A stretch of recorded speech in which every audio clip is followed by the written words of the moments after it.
Welcome to the Passion and Soul podcast, an exploration of personal and interpersonal desire, faith, and connection. Your host, international sexuality and spirituality author and educator, Lee Harrington of passionandsoul.com, will take you on a sultry and intellectual journey through the soul of intimate experience. Take a moment and breathe deep and get ready for an adventure. This podcast is a chance to glimpse into the ever-increasing diverse world of alternative life. The Passion and Soul podcast is intended for mature audiences. If you are offended by adult topics or prohibited by law, we recommend you stop listening right now.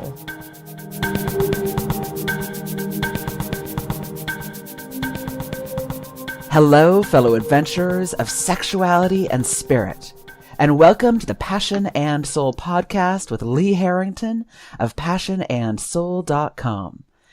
I am so elated right now. Up here in Alaska, the flowers are finally blooming and the world is coming to life. In my backyard, the raspberries haven't quite come into full fruition. For folks who were listening last year, you know how excited I am about what gets called the Lee berries by my partner. And it's not quite at that point yet, but finally we are starting to have color and green. And Alaska tends to run a couple of weeks behind other places, though we did plant last year some cherry trees, so we'll see if any of those come into full bloom. And for me, full bloom is a reminder of that notion of how we as individuals grow and evolve, not just in our lives as a whole, but even in our day-to-day thought. Because just like those fruit outside, or just like any of those chives that keep coming back no matter how much the snow tries to kill them, there are parts of our thoughts and our processes that keep coming back no matter how much we might get frustrated with them. And there's parts of us that are going to bloom given a given day, and hopes and desires. And with that, I'm really excited to talk about those notions of our hopes and desires and our thoughts that come and go and shift and change with our guest that is on with us today. Sar Surmick is the director of the Consent Academy and is a family and marriage therapist who brought the Consent Academy together back in 2016 as a way to advance consent education in Seattle as well as across the world.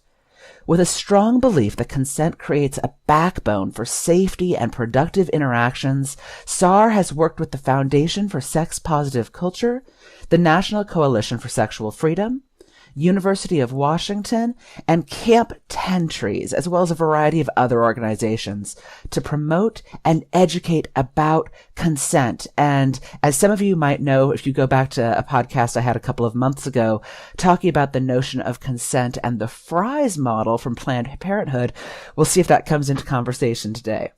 Sar works as a family and marriage therapist, specializing in identity and non-monogamy.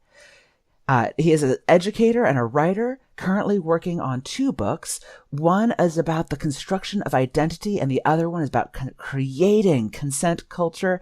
And welcome to the show, Sar. It's great to have you on. Thank you. It's great to be here.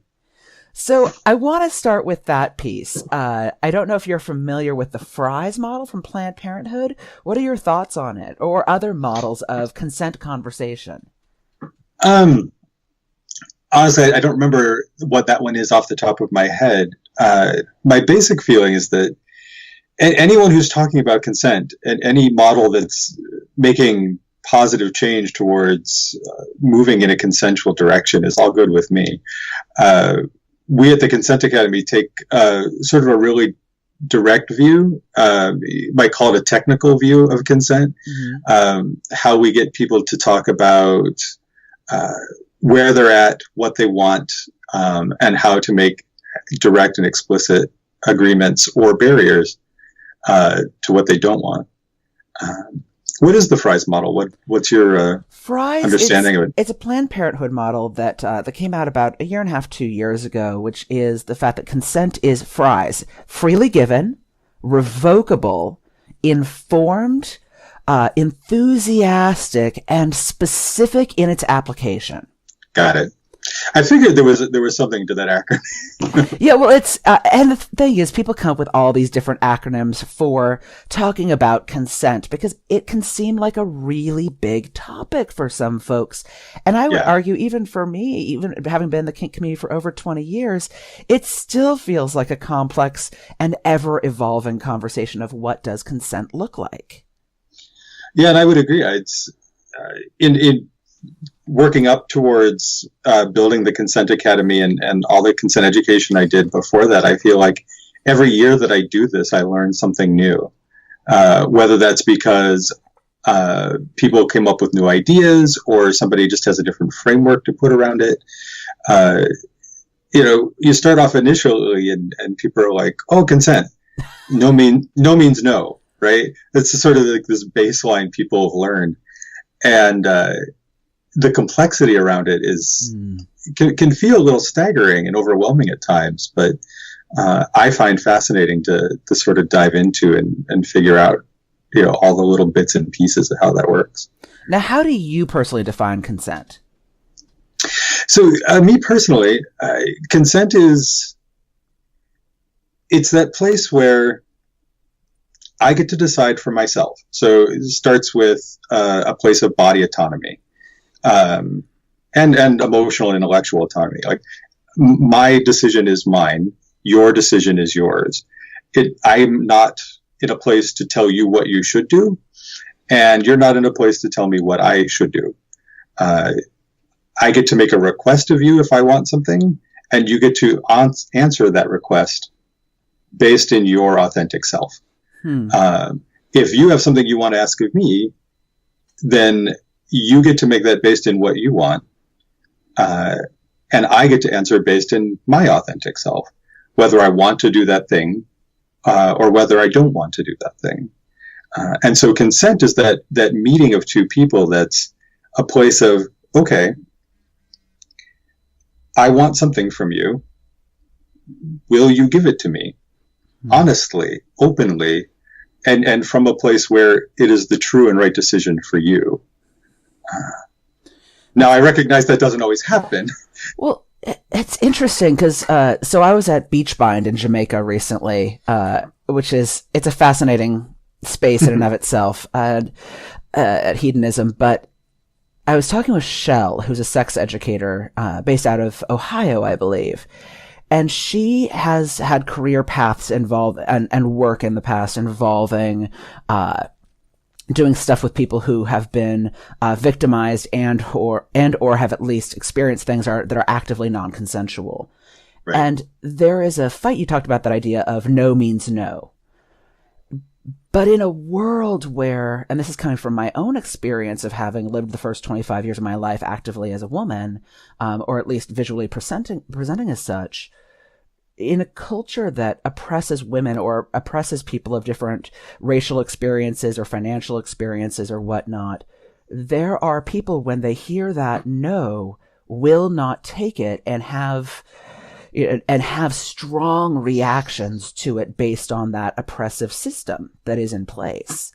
Absolutely. And I know for myself, there's been times where I've said no, or I've embodied that, like physically presented, I'm really not interested, physically tried to back away. And either people don't, quote, read it, if it's nonverbal, whether it's an accident or intentional. And There's also times when people might hear it and go, well, that doesn't apply to me. Or that person, especially in kink, that person wants to struggle. Yeah, which is a real dangerous concept, right? Anytime I move into the place of trying to analyze what the other person wants, I'm setting myself up for a potentially non-consensual interaction. And I think you're right. I think the intersections of privilege and oppression, the intersections of expectation and cultural bias towards certain people of particular bodies or certain people of particular appearances. It creates a world where there are people out there who say, okay, I get to ask a question, I get to make a request, and you're supposed to say yes. Mm-hmm. And if you don't, then I have the right to get angry. And that's, I mean, beyond just being incredibly toxic and coercive, it puts people into a situation where their honest answer is disregarded by people. And, you know, in small minor interactions, things that, I mean, that those sort of things happen every day. In the small little things, okay, we can brush that off. But those little things build up over time.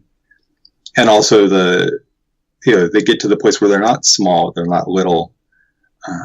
And they can create really significant trauma for people who experience them. Well, and we start the conversation, we start the programming of ourselves, right? And of youth in our world really young. Yeah. My partner, we have a big dog. We have a big fluffy dog. But he's trained to the words, go away, right? Like, no, really, Chico, go away. And whenever we have kids come over to the house or whatever, if Chico licks them, right? Chico likes licking everybody. And Butterfly, my partner, says, if you don't want Chico to lick you, you can say, go away, Chico, because he knows those words and you get to decide for the rest of your life who kisses you. Nice. And telling that to a toddler, right, is a really non-threatening place to have the conversation start. Because when we don't have the conversation about consent until we're adults, we already have all this programming, right? Yeah. Well, and a really vast majority of that internalized concept of the world, like what creates a person's reality, is internalized between the ages of 2 and 6. And everything after that is an attempt to either redefine that or place something new over it, in terms of how the world works. What do you mean about that idea of placing things over it? I'm not sure if I'm on the same page. Sure. So it's what I call base assumption. We learn sort of base assumptions about the way the world works when we're real small children. That's about sex, that's about gender, that's about discipline, it's about who's in charge, all of those things we learn at a really young age. And so those base assumptions stick with us for a very long time. And so we can try to change them. We can alter them into new forms, new ideas, or we can say, okay, I can't figure out how to change that. So I'm going to place a program over top of it. And instead of running that base program, I'm going to run this other program instead. I work with a lot of computer programmers, so I was about to say computer analogies. I was about to say, so you're trying to hack something that you can't actually remove from the hardware because it's vital to have a base program. But we can make changes in how we interact. We can make changes in our behavior. And so even for someone who grows up with a concept of, let's say, for instance, that they're not allowed to say no, that happens in a lot of abuse cases, especially where there's child abuse in play. We can learn how to say no. We can learn how to enforce boundaries. Even if that little voice in the back of the head says, no, I can't do that. That's too scary. We can sort of program in a voice over top of that says, oh yeah, we got this, we can do it. And that all of that is involved in that place of consent. And the complexity of it, between talking about consent as a overall global concept and then talking about consent on an individual level. Yeah, and I would say, yes, child abuse is one very clear example of where you're taught not to. But I remember reading not too long ago the notion of Star Wars consent issues. The idea that if you watch Star Wars, Princess Leia is telling to Han Solo, no, really, dude, I'm not into you. No, really, I'm not interested. No, really. And he's just like, if only you knew. No, you want me. And when he finally kisses her, like pins her against a wall and kisses her, she's like, oh, Han, yes. And you're like, wow, she said clearly no 3 times. And here's this message that he should have kept saying, because eventually she did want to say yes. Or that she wanted to say yes, or she actually kept on wanting to say no, but it's you see this. For me, I saw this as a young age, and I look back at my own history and go, wow, how many places in media was I told not to say no as a girl? Oh, it's endemic. It's really scattered throughout, through literature, books, movies. I mean, you can go back and read medieval poetry. Wow, yeah. And get back into Shakespearean sonnets around, how one pushes forth to move a woman's mind. Mm-hmm. It's those things which create that base concept. Now, when you talk about basically hacking, right, your base program systems, what are some daily things that, because I know you and I have talked a little bit about that notion of creating a daily practice, but I'm curious for you, what are some of those tools to help hack that program? It's a great question. It starts with the basics, right? You have to begin with awareness. If I don't recognize that I'm working on a base program, or if I don't recognize that I'm just reacting to a thing instead of choosing it, then I have no ability to change it. It's the water the fish swims in, to borrow that analogy. Mm-hmm. So the first piece is just to become really aware of what is happening around me. How am I reacting to this thing? When somebody asks me for something, do I immediately say, oh, sure, I'll do that? Or do I pause and think about it and go, is that something I want to do? So that place of awareness first of how am I reacting to the world around me in this particular concept? Right? It's hard to do that with every possible concept you have, but you can focus on one particular area and go, okay, this is the thing I'm not sure I want to have as part of me. This is the thing I'm pretty sure I want to change. So I can focus on that and go, oh, wait, that popped up. And it can be simple things like, oh, hey, could you stay late and work late tonight? Oh, sure, I'll do that. Did I really want to stay late and work tonight? Mm-hmm. No. And then afterwards I resent it. And so, did I really want to do that? No. Could I have said no? Maybe, right? Depends on where you work. Yeah. I was about to say, because sometimes, again, there's choices that inform that sort of thing, right? You weigh out the pros and cons of that yes and no. Exactly. But with that piece of awareness, it allows me to make the decision and say, okay. Gotcha. Yeah. I am going to say yes to this, even though I don't want to, because I want to keep my job. My job is more important to me right now than this other thing. But then that can later inform, and this actually happened to me in a job, which is probably why it comes to mind. Oh, wait a minute. I said yes to this 12 months in a row. I don't want to work here anymore. Mm-hmm. Right? I don't feel like I can say no. And in that place of I don't feel like I can say no, I shouldn't stay in that situation, which is not always easy to do. But, sometimes it's for our mental health or even our physical health, getting out of a situation where we can recognize I'm saying yes to things that I don't want is a piece. And that's sort of the next step. So the first place is awareness. What am I doing? And then the second step is what we call small incremental change. Okay.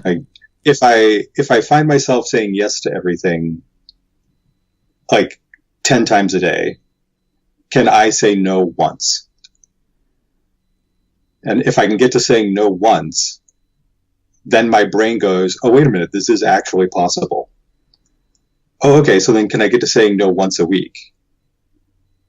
All right, I can do that. Can I get to saying no once a day?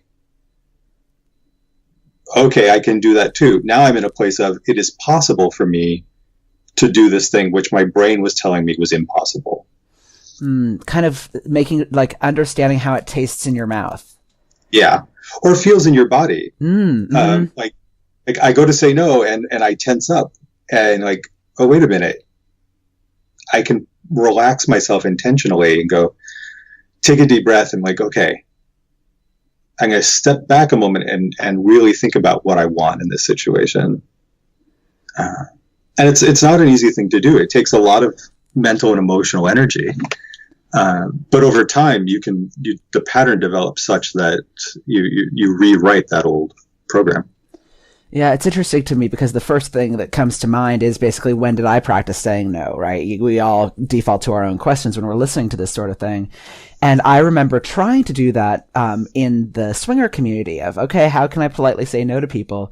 And I started out with this baby step of, I'm not interested right now. And right now created this caveat of the same guy asking me 2 hours later. And then suddenly I'm like, every 2 hours I'm trying to evade this guy as if I'm some sort of fish avoiding a shark. Because I never outright said no to him. Right. Right? And against that balance of, how do I say no to this person who I don't want to hurt their feelings?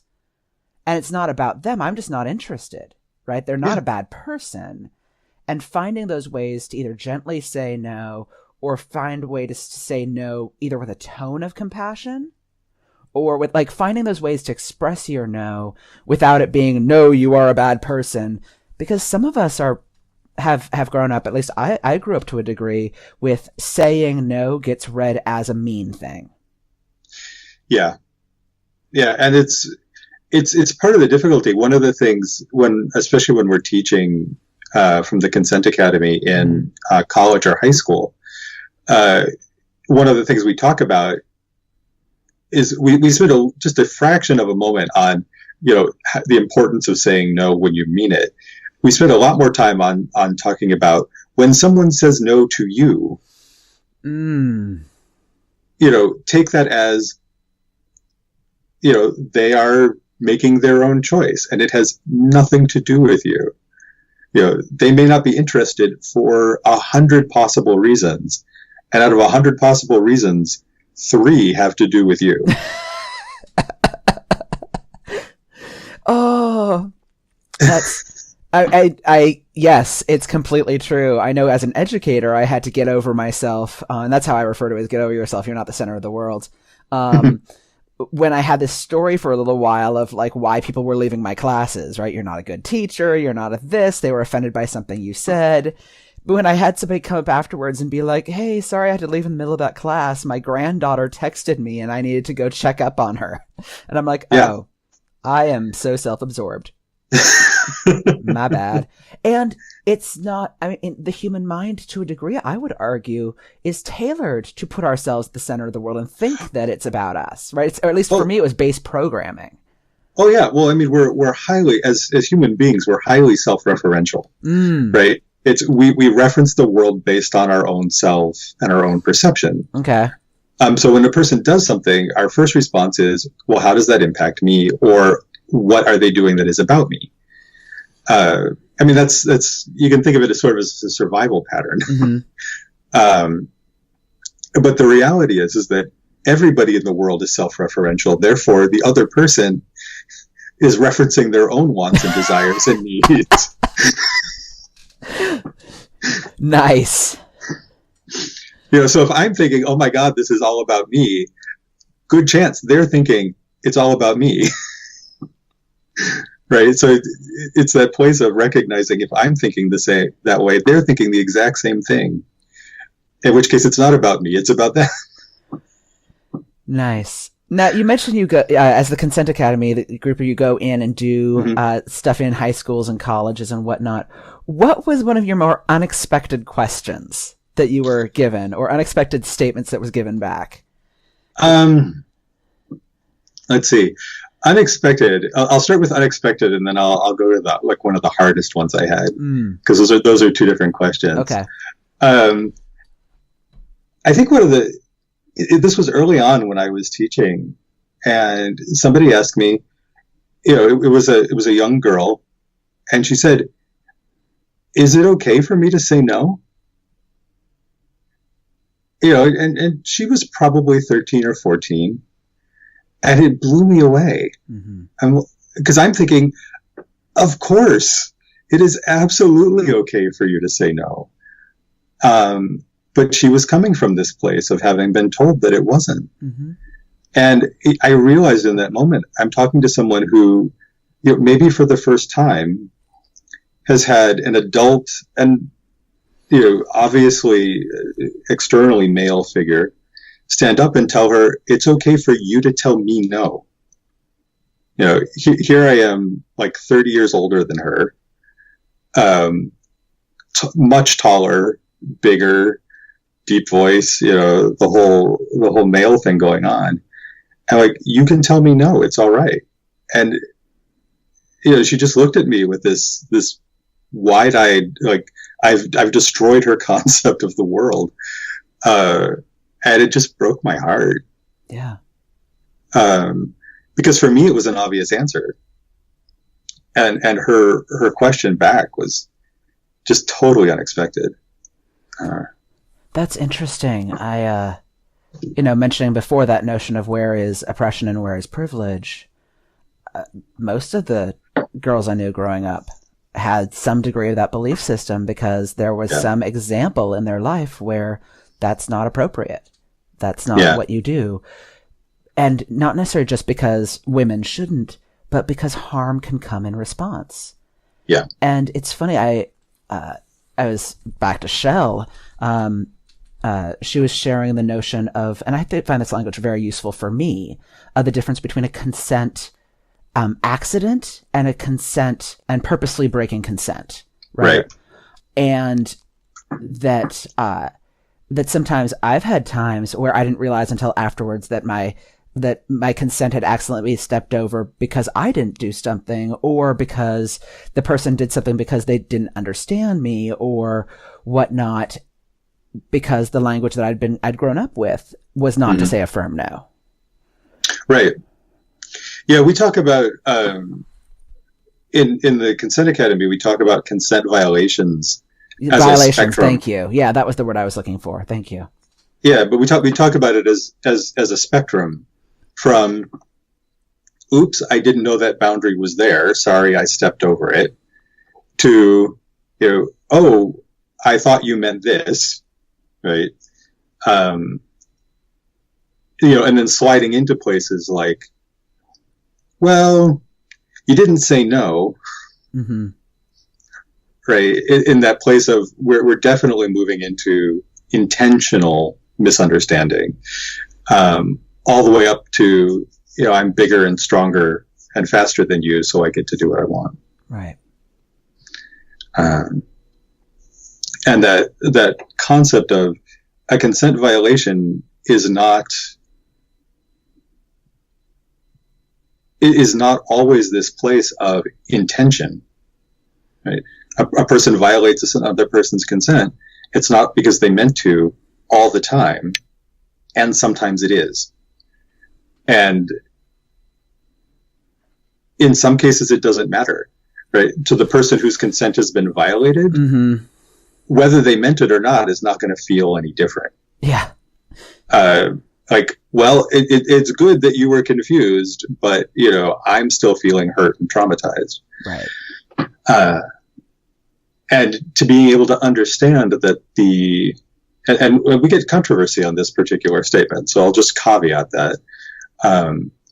But that a person whose consent has been violated, whether or not that violation has happened, is entirely based on the perception of the person who experienced it.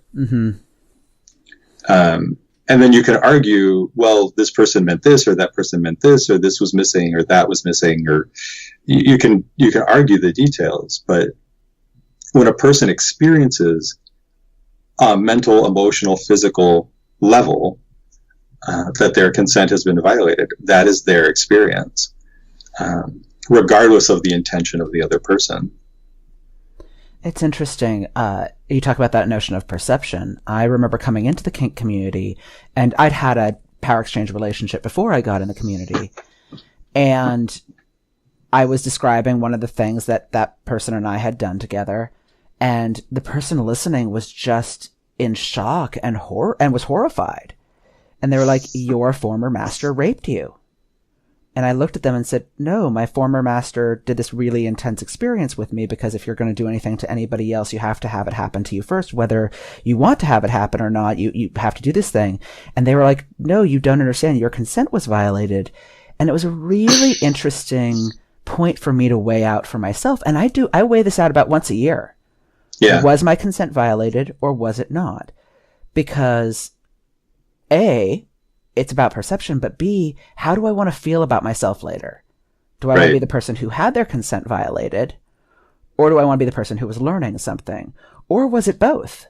Or was, like, I could keep reevaluating that exact same incident. And that's why I find it really interesting when people afterwards say, well, it wasn't consent violation at the time. Why was it later? And my body goes, because it can be. Because you have new information. Or you have time to assess. Yeah.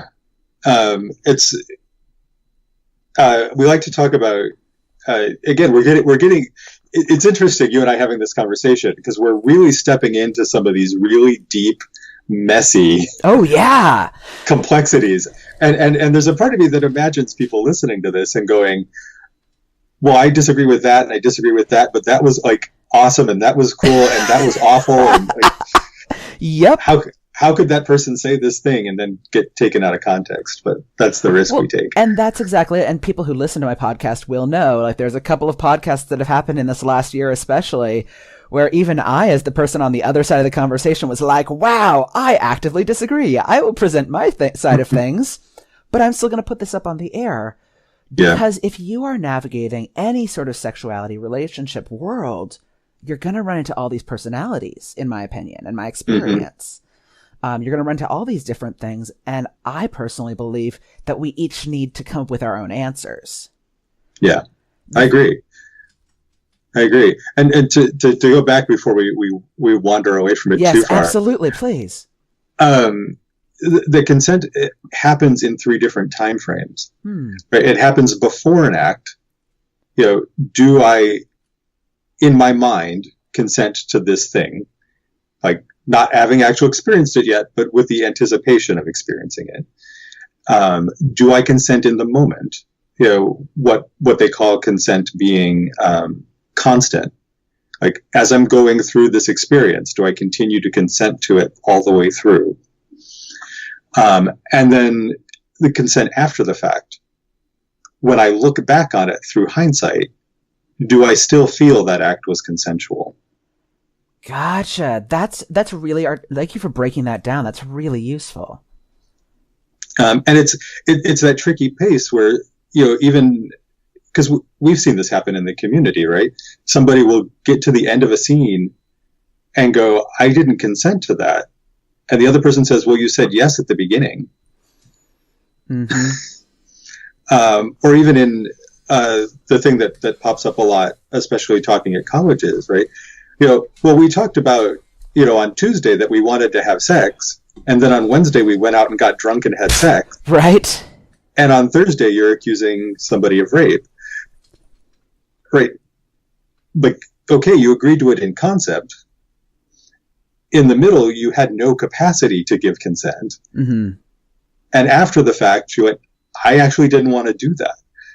Right. So consent has still been violated. What are your feelings on, because we talked about that notion of being people feeling, whether somebody intended it or not, people's consent can still be violated. Right. One of the things I've seen discussed is the difference between somebody who accidentally or purposefully violated someone's consent as compared to being a consent violator. The action versus the noun. Right. I mean, that's a tricky one. I mean, technically, if you okay, so fair warning. My first career, I was a 7th grade English teacher.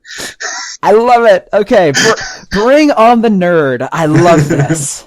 So, I mean, technically, a person who violates someone's consent is a consent violator, right? Just grammatically. But I think that's too simplistic, a way of looking at it.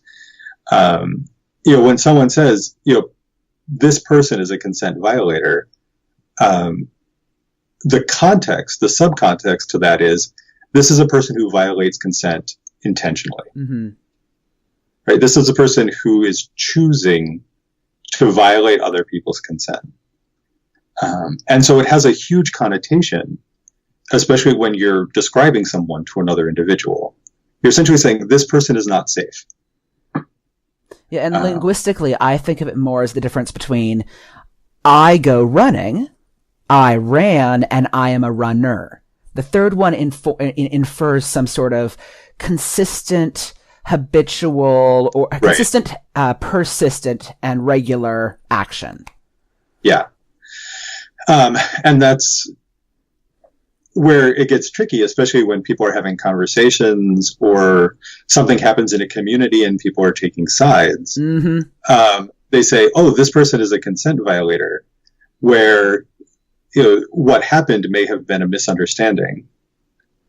But that doesn't mean the person didn't have their consent violated. Right. And so a person's consent can be violated without a person being intentional about it. Now, the person who violated that consent probably still needs to be talked to maybe get some education, to understand that they did something wrong, and then figure out how to effectively apologize for that. Effectively engage with it in a way that creates healing and growth and new understanding. But that's a really hard thing, and especially when people get into that place of pointing fingers, it can be very detrimental, not just for the individuals, but for the community as a whole.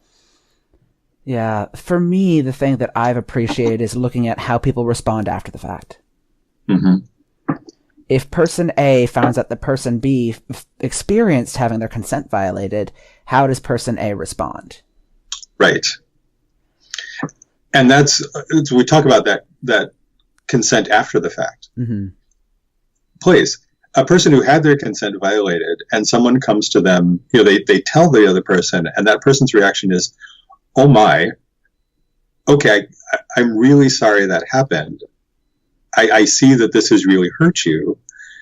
Can you, let me know what I can do to help, make amends, or what I can do to just help you feel a little bit better about this. I can give you some space. I can talk about it. Like, what is it you need in this moment?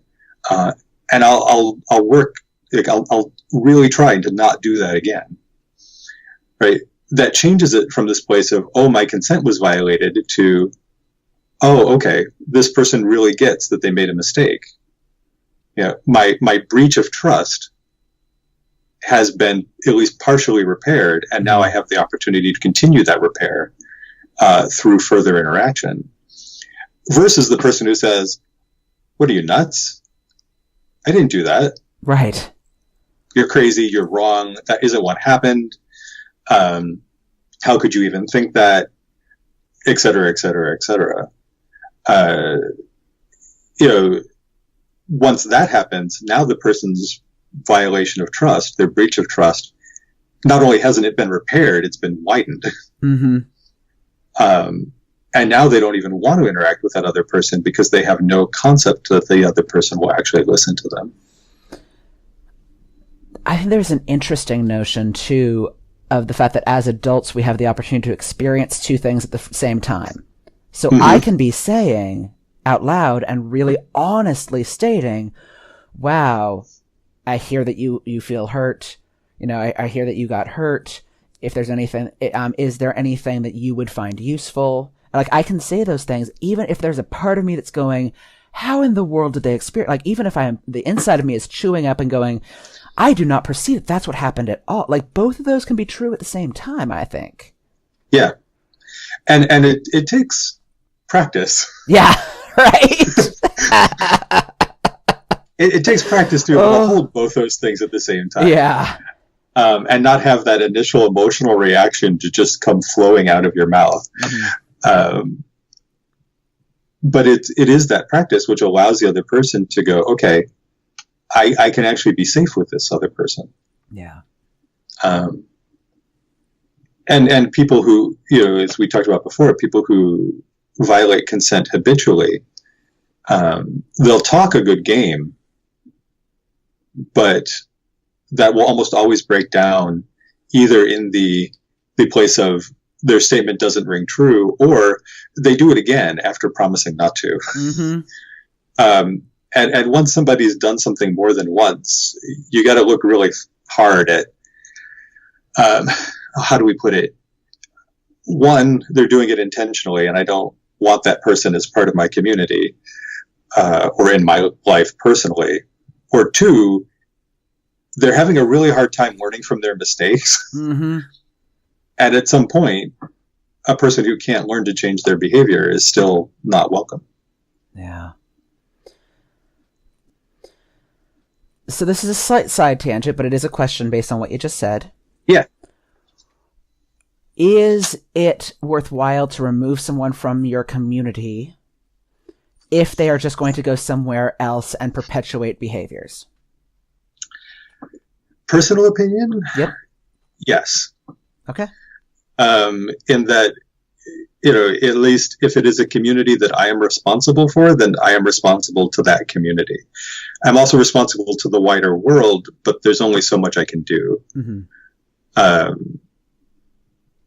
And if every community has good consent policies, then eventually that person will have nowhere to go.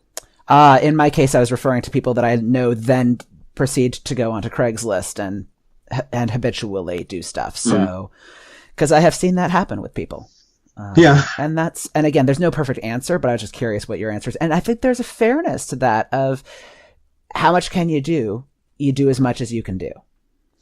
Yeah. And it's tricky. At the Consent Academy, one of our big concepts is, okay, how do we educate people? Our goal is education. And sometimes that can work really well. Right? You introduce somebody to the concept of, no, really, this is bad behavior. I recognize you got to the age of 20, 25, 35, 45, 60, and never realized this was bad behavior. But really, this is problematic.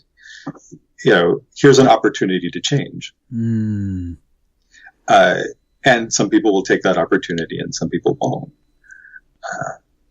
But we have sort of this firm belief of, okay, everybody deserves the opportunity, but that doesn't mean they deserve the opportunity to hurt somebody over and over and over again, because they're either unwilling or incapable of change. Yeah. Yeah, that's good to chew on. So have you ever had a silly question come up? Or something where you're just like, what? Silly. Yeah, I had a guy ask me once, so I asked, this is what he said. He said, so I asked this woman, if she wanted to have sex with me, and she said yes. And I said, okay, great. He said, how many times do I have to ask her again? And I said, if she said yes, I think you can probably go with that. It's good to check in while you're in the middle of doing things. Is this okay? Is this what you want? That type of thing. But that place of, did she look interested? Yeah. Was her body language open and inviting? Yes. Once you get to about 3 or 4 different signals, including a direct verbal yes, I think you can probably go for it. So it's interesting. You talk about that idea of checking in mid-session or mid-whatever. I know people who will get completely turned off if you ask them, are you still okay? So, I mean, one of my tricks, and I'm curious what yours are, is to phrase it in hot porn language. Uh-huh. Yeah, you like me slamming into you, but you know what I mean? Phrase it in sexy porn language rather than, are you okay? Which, especially I know some bottoms where they're just like, oh, my bottom erection just went away. Yeah. I like it. There's a number of different things I like to do. One is, tell me you want this. Convince me you want it, and then I'll do it. Nice. that's power dynamic things. Sometimes it's, sort of the steamy whisper, what do you want? What do you want me to do to you? What do you want me to do for you? What would be really hot right now? That kind of thing. And sometimes it's just especially in more intimate moments, making eye contact, making really direct eye contact and doing this, just sort of the quick nod and waiting to get that quick nod in response, nonverbal, like, you still good? Yep, I'm still good. Yeah. Or even just, more question mark. Mm-hmm. Yes, more, don't stop. And for me, like, that's some of the hottest things I hear. Like, don't stop, keep doing, do more of that, more of that, those sorts of things. Well, I personally think safe words are a 201 level skill set, because people in the kink community often talk about, like, oh, you need a safe word and blah, blah, blah. And I'm like, no, the clear 101 SM is yes and no and meaning it. Mm-hmm. Like, in my opinion, like, that's 101. When you start doing role play of saying, oh no, but what you're meaning is yes, that's 201. Yeah, like, that's fair. I mean, at least for me, because especially if it's a first date with someone or a first play session with someone, the likelihood of, like, the risk factor for me as a top, especially, of making sure I'm reading someone right, it's a first date. Do I know how to read them? And I'm taking risk upon myself and them in case if I read it wrong. Oh, yeah. It's interesting you should mention that. I've started using, and I teach people to use safe words in conversations and arguments. Oh my God, please share. Well, no, it's just the idea that, like, you get into an argument or you get into a heated conversation, people's emotions get high, somebody gets flooded, right? They can't like keep going or keep thinking, but if they don't stop somehow, they're just going to, like, continue on, and it's just going to get worse and worse and worse. So I teach people to institute conversational safe words, which can just be no or stop. Mm-hmm. But it's done with the intention of, when I say stop, this is what I mean. Mm-hmm. And so when either of us say stop in a conversation, it means we are going to actually stop having that conversation and go and move to separate corners or separate rooms to cool down before we come back and try to talk about it again. I think that second part is really important, though, that stop does not necessarily mean we will never do this at all ever again. Because I've seen, especially in long-term relationships, people do that sort of thing and then never come back to the topic that was really important to one person. Right. It's all about, it's really all about the somatic, right? It's like you get into that heightened level of emotional arousal, and the body needs time to calm down before you can go back to having a calm conversation. But all the stress hormones, the raised blood pressure, the increased heartbeat, higher galvanic response, all of those things need chance to chill out before the mind is in a space to engage in a more connected dialogue. And so it takes that piece of, all right, we're going to take 20 to 40 minutes, calm down, and then come back and either say, wow, that's a conversation we shouldn't be having, or, okay, I think we're ready to continue that conversation, at least until somebody gets overwhelmed again. Yeah, I hear you on that rate, that raised heart rate thing, and all kinds of things. I love that notion of bringing somatic body awareness into it. What are some other tools that people can use around paying attention to their body? I mean, some of the basic ones are, again, we were talking about awareness before.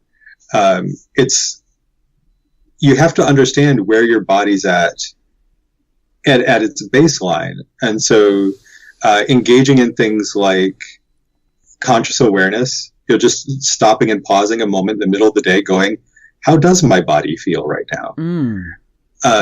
Engaging in some form of breathing technique or meditation. Oh, this is what my body feels like when I'm really relaxed.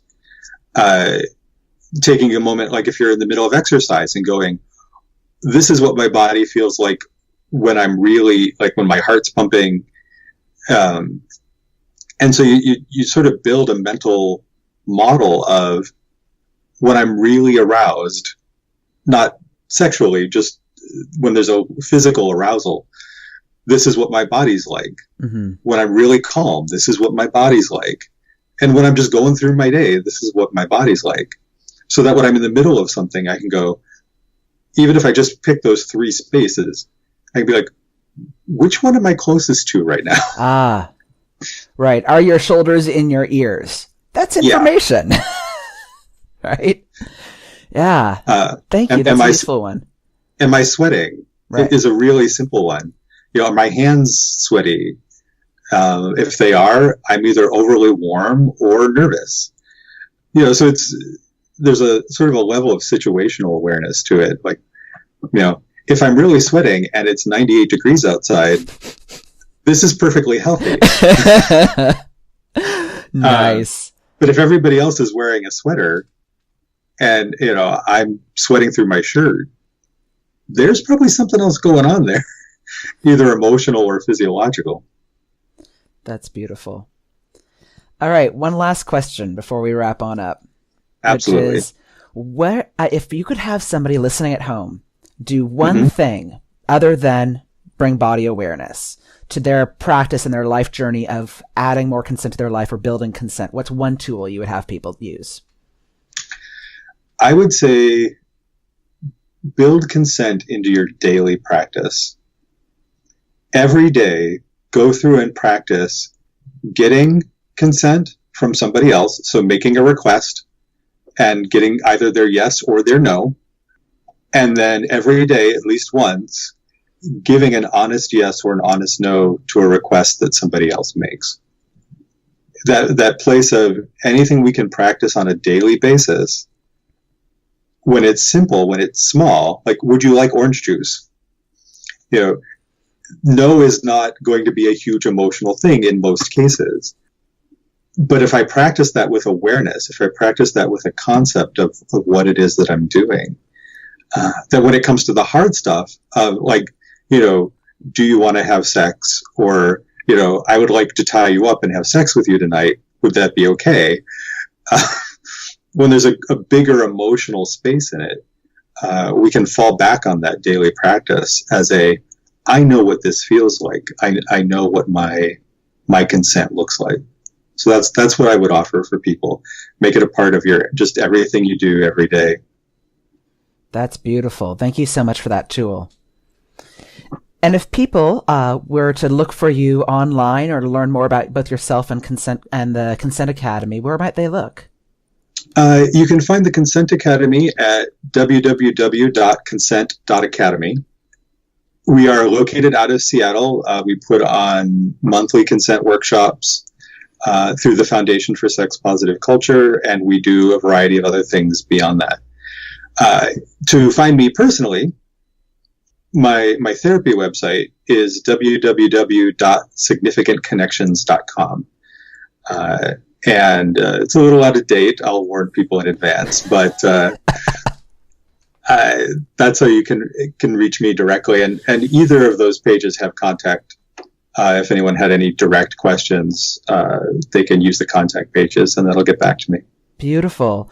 And for folks listening at home, remember as well that you can always find our show notes over on my website, passionandsoul.com. Thank you so much for joining us on the show today, Sar. I really appreciate it. Oh, I was happy to be here. Thank you for having me. And for everyone listening as well, feel free to subscribe to us by going over to my website and joining the RSS feed, or for joining us on Stitcher. If you're listening through iTunes, feel free to look up Lee, L-E-E, Harrington with an A, and you can subscribe there. And until next time, stay cool, have fun, be authentically you, practice your awareness and active yeses and nos, and have a luscious day. And we're out. Yay!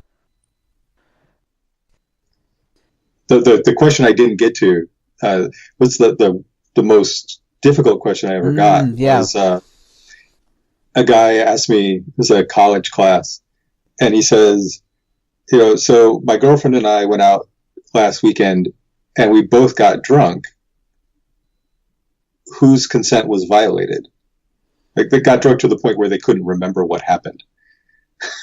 Mm-hmm. They know they had sex, but they have no idea what happened in the middle, either one of them. And I said, both of your consent. You violated hers and she violated yours. And it just blew him away. He couldn't even conceptualize it. Yeah. Because especially if they didn't follow their barrier protocols, or especially if they engage in acts that, like, yeah. And because neither one can remember. Yep. Who knows what happened? Who knows what happened? Exactly.